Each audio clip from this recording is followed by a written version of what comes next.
24-এর যে অভ্যুত্থান এবং জুলাইয়ের যে বিপ্লব, সেই বিপ্লবের পরে সবচেয়ে বড় যে গ্যাদারিংটা হতে যাচ্ছে, যেটা ধারণা করা হয়েছিল প্রায় 1.5 থেকে 2.5 লাখ, এখন আয়োজকরা যেটা বলছেন জুলাই অভ্যুত্থানে যারা নেতৃত্ব দিয়েছেন জাতীয় নাগরিক কমিটি এবং বৈষম্যবিরোধী ছাত্র আন্দোলনের নেতৃবৃন্দরা যে আশা করছেন সেটা 3 লাখও ছাড়িয়ে যেতে পারে।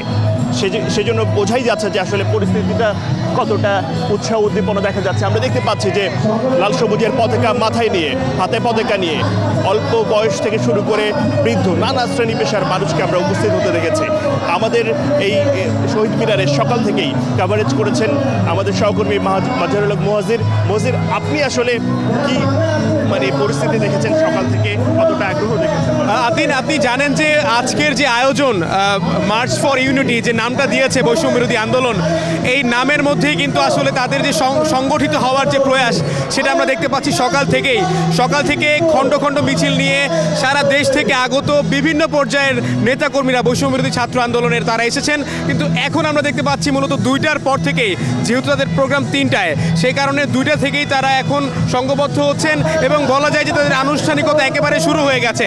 ভোর থেকেই আসলে তারা আসছেন এবং তার অবস্থান নিয়েছেন এই শহীদ মিনারে।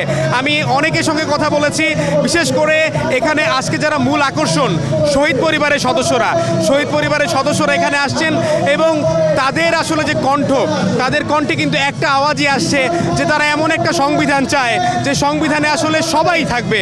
এখানে এমন কোনো লেজুর ভিত্তিক সংবিধান হবে না যে জায়গায় ক্ষমতাসীনরাই সবসময় সংবিধান পরিবর্তন করবে। তারা এমন সংবিধান চায় যেখানে সে স্বতঃস্ফূর্তভাবে ভোট দিতে পারবে।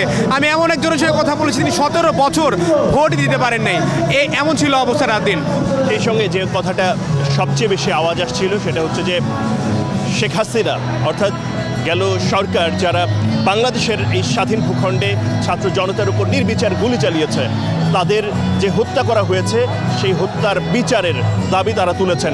একই সঙ্গে আপনাকে আরও কিছু বিষয় জানিয়ে দিই, কেননা এখানে আমরা অনেক বেশি লোকসমাগম দেখতে পাচ্ছি এবং সেই সঙ্গে যে বিষয়টা দেখা যাচ্ছে সেটা হচ্ছে আইনশৃঙ্খলা বাহিনীর উপস্থিতি। আপনি জানেন যে এই প্রোগ্রামটায় যেহেতু ব্যাপক সমাগম হবে, সেই প্রোগ্রামকে কেন্দ্র করে চতুর্পাশে প্রায় 5 শতাধিক পুলিশ সদস্য মোতায়েন করা হয়েছে এবং 5টা স্পেশাল পুলিশের স্পেশাল টিম কাজ করছে, যারা এই 5 শতাধিক পুলিশ সদস্যকে নিয়ন্ত্রণে কাজ করছে। এই পরিস্থিতিকে, বিশেষ করে আজকের এই অনুষ্ঠানকে কেন্দ্র করে আমরা দেখেছি যে এক রকমের প্রাথমিক ব্যারিকেড দেওয়া হয়েছে। মূল মঞ্চ যেখানে করা হয়েছে সেই মঞ্চের অংশে, অর্থাৎ শহীদ মিনারে ওঠার যে রাস্তাটা, সেই অংশে একটা ব্যারিকেড দেওয়া হয়েছে।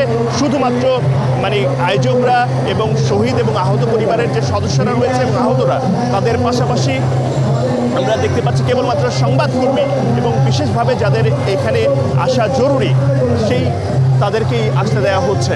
আমরা মোটা থেকে বলতে পারি যে এখানে মানুষের যে উপস্থিতি সেটা আমরা যতটুকু জানতে পেরেছি 3টা নাগাদই এখানে মূল যে আয়োজন সেটা শুরু হবে।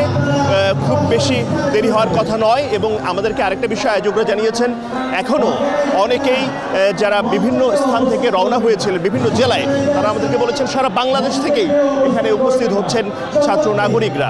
তো তারা অনেকেই এখন সাভার, কেউ বা যাত্রাবাড়ি, এরকম নানা পথে তারা আছেন। তারা হয়তো 3টারও কিছুক্ষণ আগে পৌঁছে যাবেন।